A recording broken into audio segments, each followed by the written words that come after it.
नमस्ते दर्शकबिन, हजुरहरूलाई स्वागत छ आजको यस कार्यक्रम फन्डामेन्टल्स विथ विक्रममा। लास्ट एपिसोडमा हामीले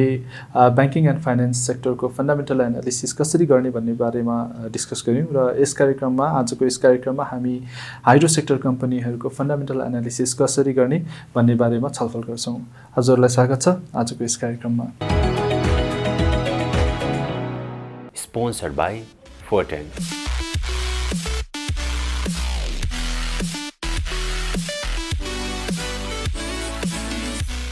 Supported by O2 Studio. उत्कृष्ट रेकर्डिङको लागि O2 स्टुडियो कपुधारा काठमाडौँ सम्पर्क 9862622558। Supported by ShareHub. Educational partner Emperor Education Network.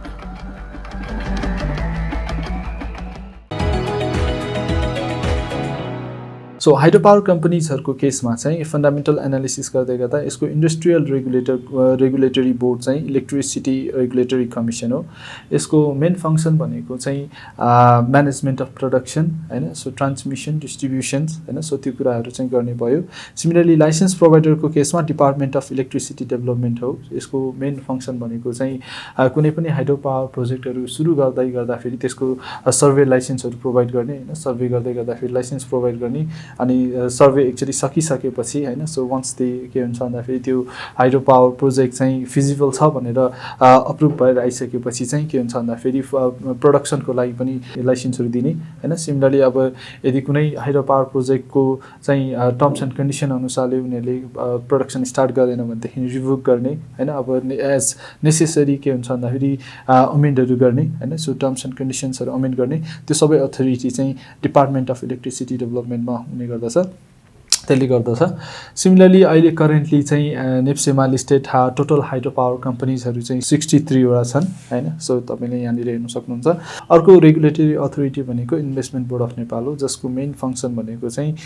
यदि कुनै हाइड्रो पावर प्रोजेक्ट 200 मेगावाट भन्दा बढी क्यापासिटीको छ र त्यसको लागि इन्भेस्टमेन्ट रिक्वायरमेन्ट चाहिँ 6 अर्ब भन्दा बढीको क्यापिटल चाहिन्छ भनेदेखि त्यसको लागि चाहिँ इन्भेस्टमेन्ट बोर्ड अफ नेपालबाट पनि अप्रुभल चाहिन्छ हैन। सो यो तीनटा चाहिँ के हुन्छ भन्दाखेरि हाइड्रो पावर सेक्टरको केसमा चाहिँ गभर्निङ अथोरिटी भयो। सिमिलरली हाइड्रो पावर सेक्टरको केसमा चाहिँ के छ भन्दाखेरि यो चाहिँ बोथ मोडलमा चाहिँ अपरेट गरेको हुन्छ। जस्तै भन्नुको मतलब के भन्दाखेरि build own operate and transfer भन्नुको मतलब के हुन्छ भन्दाखेरि कुनै पनि हाइड्रो पावर सेक्टर सुरुमा के गर्छ भन्दाखेरि त्यो हाइड्रो पावर कम्पनीको प्रमोटरहरूले त्यो हाइड्रो पावर चाहिँ बिल्ड गर्छ। पहिला सुरुमा त्यो के हुन्छ भन्दाखेरि कन्स्ट्रक्सन गर्छ, त्यसपछि के हुन्छ भन्दाखेरि they own it for a certain number of year they operate it, अनि त्यसपछि के हुन्छ भन्दाखेरि at the end of the 10 year उनीहरूले के गर्नुपर्छ भन्दाखेरि उनीहरूले नेपाल गभर्मेन्टलाई चाहिँ ट्रान्सफर गर्नुपर्छ हैन। सो नेपालको केसमा चाहिँ के छ भन्दाखेरि म्याक्सिमम भनेको 50 इयर्ससम्म चाहिँ कुनै पनि हाइड्रो पावर कम्पनी चाहिँ ओन गर्न पाउँछ त्यो कम्पनीको ओनरहरूले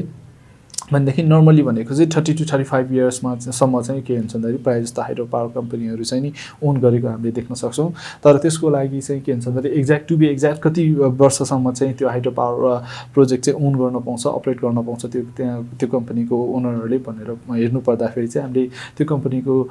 प्रस्पेक्टसमा गएर चेक गर्न सक्छौँ। त्यहाँनिर चाहिँ एक्ज्याक्ट कति वर्षपछि चाहिँ त्यो हाइड्रो पावर प्रोजेक्ट चाहिँ हामीले नेपाल गभर्मेन्टलाई ट्रान्सफर गर्नुपर्नेछ भन्ने कुरा चाहिँ त्यहाँनिर मेन्सन गरेको हुन्छ। मोड अफ डेभलपमेन्टको कुरा गर्दै गर्दाखेरि चाहिँ त्यहाँनिर 3टा मोडहरू छन् हैन। सो मोड 1 भनेको चाहिँ बाई अब्टेनिङ द लाइसेन्स हैन, मोड 2 भनेको चाहिँ directly entering into the contract with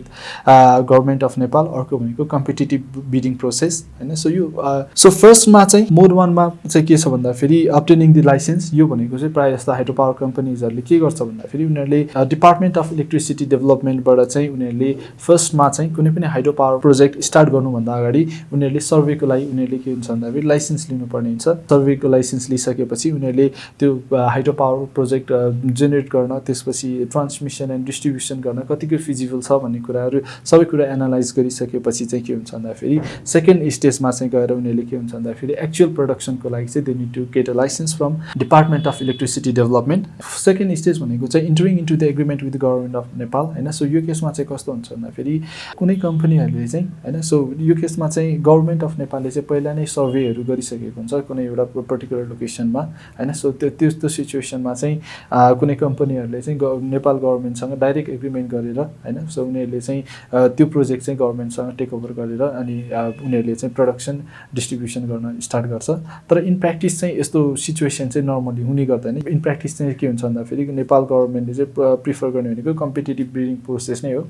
so यसमा चाहिँ के हुन्छ भन्दाखेरि त्यो प्रोजेक्टबारे स्टडी चाहिँ अलरेडी नै नेपाल गभर्नमेन्टले नै गरिसकेको हुन्छ अथवा कुनै प्रोजेक्ट छ जुन चाहिँ के हुन्छ भन्दाखेरि केही कारणवश कन्टिन्यू हुन सकेन भनेदेखि त्यस्तो प्रोजेक्टलाई चाहिँ के गर्छ भन्दाखेरि नेपाल गभर्नमेन्टले चाहिँ नि एउटा बिडिङ प्रोसेसमा लगेर चाहिँ त्यस्तो प्रोजेक्टहरू चाहिँ ह्यान्डओभर गर्छ सो यो भयो 3 वटा मेथड हैन जुनबाट चाहिँ के हुन्छ भन्दा 3 वटा मेथड जुनबाट चाहिँ नेपालमा चाहिँ नर्मली हाइड्रो पावर प्रोजेक्टहरू चाहिँ नि डेभलप हुन्छ हैन सो 3 वेज फोर्थ स्टेप भनेको चाहिँ के छ भन्दाखेरि कुनै पनि हाइड्रो पावर प्रोजेक्ट स्टार्ट गर्नुभन्दा अगाडि चाहिँ के गर्नुपर्छ भन्दाखेरि पहिला सुरुमा कुनै पनि कम्पनीले चाहिँ नि डिपार्टमेन्ट अफ हाइड्रो इलेक्ट्रिसिटी डेभलपमेन्टबाट सर्वे लाइसेन्स लिइसक्नुपर्छ हैन सो सर्वे लाइसेन्स लिइसकेपछि फिजिबिलिटी टेस्ट गरिन्छ हैन सो त्यो फिजिबिलिटी टेस्ट गरिसकेपछि चाहिँ बल्ल के हुन्छ भन्दाखेरि सबै कुरा ठिक छ भनिसकेपछि बल्ल के हुन्छ भन्दाखेरि प्रोडक्सनको लागि फाइनल अप्रुभल चाहिँ नि डिपार्टमेन्ट अफ इलेक्ट्रिसिटी डेभलपमेन्टबाट चाहिँ पाउँछ हैन सो बेसिकली यो सबै कुरा चाहिँ के हुनु पर्यो भन्दाखेरि यो सर्वेको सबै कुरा चाहिँ once should be complete within 1 year from issue date of generation of license हैन सो त्यो सर्वे लाइसेन्स पाएको 1 वर्षभित्रमा चाहिँ के गर्नु पर्यो भन्दाखेरि सबै सर्वेहरू चाहिँ 1 वर्षभित्रमा कम्प्लिट गरिसकेको हुनुपर्छ हैन अनि त्यसपछि बल्ल के हुन्छ भन्दाखेरि सबै कुरा फिजिबल छ भनेर अप्रुभ भइसकेपछि बल्ल के हुन्छ भन्दाखेरि उनीहरूले चाहिँ कन्स्ट्रक्सन प्रोजेक्ट चाहिँ बल्ल स्टार्ट गर्न सक्छ हैन सो त्यसमा के हुन्छ भन्दाखेरि अपरेसन अफ प्रोजेक्ट चाहिँ म्याक्सिमम भनेको 50 इयर्ससम्म चाहिँ उनीहरूले पाउन सक्छ हैन अनि त्यसपछि चाहिँ के हुन्छ भन्दाखेरि at the end of the 10 year त्यो कुरा चाहिँ के गर्नु पर्यो भन्दाखेरि हामीले नेपाल गभर्नमेन्टलाई ट्रान्सफर गर्नुपर्ने हुन्छ सिमिलरली सेल अफ इलेक्ट्रिसिटीको केसमा चाहिँ के हुन्छ भन्दाखेरि power generated from projects can be sold locally or exported to a foreign country हैन सो बेसिकली के हुन्छ भन्दाखेरि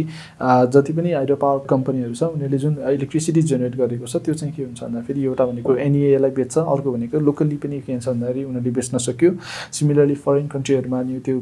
इलेक्ट्रिसिटी चाहिँ एक्सपोर्ट गर्न सक्यो हैन सो त्यो कुराहरू चाहिँ छ नेपालको केसमा चाहिँ प्रायः जस्तो हाइड्रो पावरको केसमा चाहिँ एनईए नै हो हैन सो जस चाहिँ के हुन्छ भन्दाखेरि प्रायः सबै हाइड्रो पावर कम्पनीहरूले चाहिँ विद्युत बेच्ने भनेको चाहिँ नेपाल इलेक्ट्रिसिटी अथोरिटीलाई नै हो हैन म्याक्सिममले बेच्ने भनेको नेपालमा सायद कुनै फ्यु हाइड्रो पावर यस्ता कम्पनीजहरू मात्र छन् जसले चाहिँ के हुन्छ भन्दाखेरि थोरै आफ्नो विद्युत चाहिँ हैन लोकली त्यहीँको कस्टमरहरूलाई पनि बेचेका छन् similarly foreign investment in hydro power sector so नेपालमा चाहिँ के छ भन्दाखेरि 100% foreign investment is also allowed in the case of hydro power sector हैन so however as a matter of practice project have started to issue shares local community and other general public हैन so त्यो पनि छ okay यो भयो basic hydro power सेक्टरको कम्पनीजहरूको बारे बेसिक कसरी चाहिँ विद्युत उत्पादन गर्छ भन्ने कुराहरू Sponsored by Forten.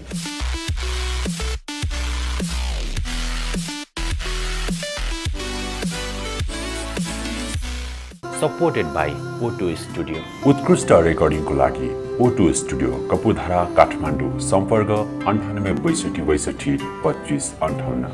Supported by ShareHub. Educational partner Embedding Education Network.